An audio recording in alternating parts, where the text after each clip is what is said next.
So I'm Sharron, this is Helen, and I think the first thing to say is we're actually not community pharmacists, but we are specialist clinical pharmacists, and we both believe really strongly in the role that community pharmacists have to play in safeguarding patient care and supporting adherence of patients.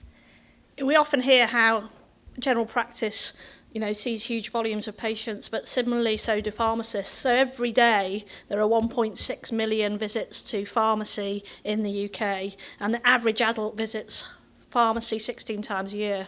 And I don't think there's many practices that are doing that for all of their patients. So really we just need to build on that activity and move them away from the dispensing and supply function to much more about supporting patients better to utilise their medicines. And it's not just about medicines, because they can also do work around detection.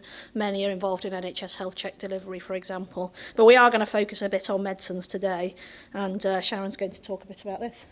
Yeah, so I mean, this is an extreme example of this lady that appears in her local community pharmacy with her bin bag, 2 bin bags full of medicines. I wish it was unusual, where patients are gaily prescribed these medicines month after month, accessing the repeat dispensing services at their GP practice, but not actually taking it.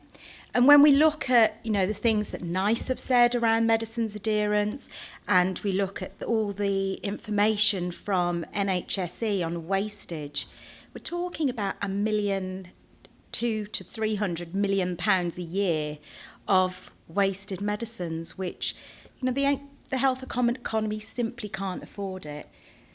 And when we look at this little lot, you simply wouldn't have a situation where a patient deposits their £3,000-4,000 television in a community pharmacy, and yet they're happy to turn up with exactly the same value of drugs, because we haven't got the patient journey right, we're not having the right conversations, and we're not necessarily, even in the decision making of the initial prescription, getting the right drug to the right patient.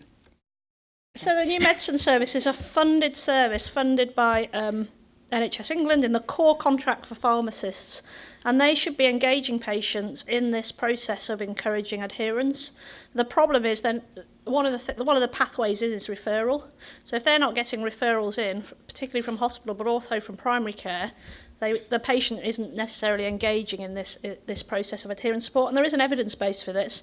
So when they looked at the NMS service, which pharmacists are delivering to support patients with adherence in the first sort of 6 to 8 weeks of therapy, it showed a 10% improvement, and that's without training the pharmacists any more in any of the specialist areas. So they can do NMS in patients who have hypertension, are on anticoagulants, antiplatelets, diabetes, respiratory. Any others? Inhalers. Inhalers, so yeah, respiratory. Sorry. So we really need to make that pathway work for pharmacists, because they struggle. If the patient hasn't been told, by the way, your pharmacist wants to have a 5-10 minute talk with you about your medicines, they won't even go in the consultation room with them. Occasionally they go in saying, I'm doing you a little favour, as if it's for the pharmacist's benefit and not for the patient's benefit. And so I think the story that you set out so beautifully and has been nationally set out is community pharmacists make an extraordinary difference to the care of patients, particularly with long-term conditions, but getting them from the GP practice or the hospital centre to getting the patient to the community pharmacy is a real challenge, and that's because there has been no formal referral process built in. So ad hoc, things that work really magically in terms of securing this patient journey are people like Anthony Long. Please don't tell him I have asked to use his photo, but I certainly didn't ask him today. His answer to resolving this and saving his time and increasing the GP's capacity is every time he wants a patient to have a review of their medicines or a new medicine service discussion, he sticks one of these stickers on the prescription. Now that could be a sticker, it could be a stamp that says new medicine service, it could be a personal conversation with the patient. But what actually that does for the patient is that when they get to the community pharmacy, whereas previously they might have gone, oh no, I'm going to go and see my doctor about that, they actually recognise that perhaps a conversation would hold value in terms of reiterating the clinical messages and supporting their ongoing adherence. But it's certainly a challenge. That was our starter for 10. And Yeah. I think Mike is going to lead us in some discussion, I think. Thank you very much. So any comments? So the question is, have the pharmacists got the capacity, yeah?